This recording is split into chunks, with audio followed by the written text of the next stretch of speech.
I think we're in great danger just now. It looks like we're facing a constitutional crisis that threatens the government checks and balances we have come to know over the last 250 years. We celebrate next year 250 years of the United States, and we've come to expect certain things. But we're in such a maelstrom right now that a leader who can solidify the opposition has not yet arisen. I don't see an individual yet who brings us together. Trump will certainly do more damage. Attempt martial law, deny posse comitatus, attempt to postpone or suspend the next election perhaps, or substitute some form of digital currency for our dollars. At each stage, some will show leadership ability. Most will not. This is a bigger problem than our ordinary political leadership can really imagine. This is something new.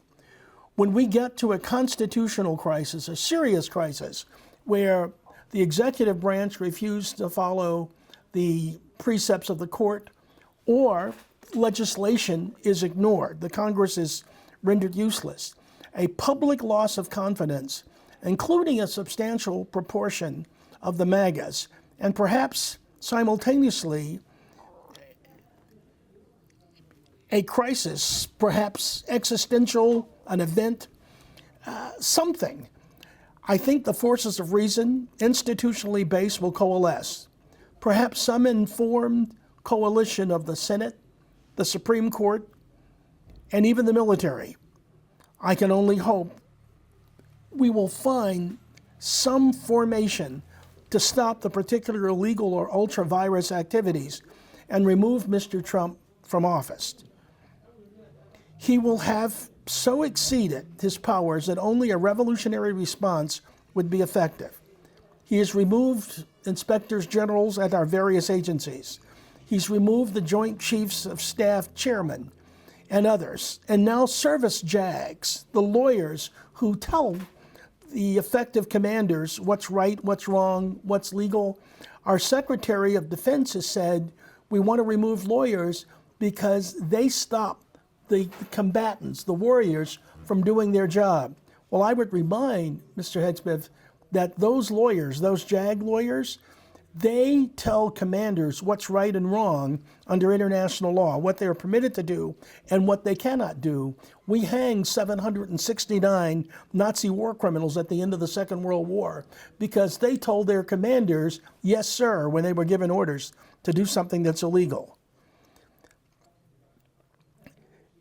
We now have to look at a substantial portion of our legislative and judicial branches as really being ineffective to support what must go on if the executive branch is to survive.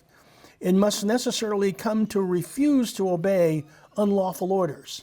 The oath that every American officeholder takes begins with, I will support, protect, and defend the Constitution of the United States against all enemies, foreign and domestic. American law and international law requires a soldier and any other officer of government to disobey an unlawful order. That's a requirement, not something you think about, not something that's a maybe. That is an absolute requirement. And we require that under our own laws. That is required. No power exists within our system that does not derive from the Constitution. When Neil Armstrong ordered Michael Collins, to bring his orbiter into coalition with an orbit from the Eagle as it took off on the backside of the moon, that order only had power because of the Constitution. That Armstrong was acting under its constitutional authority as the command pilot to order Michael Collins to bring his ship into coalescence. That's on the backside of the moon. The Constitution goes anywhere American officers exercise their powers of government.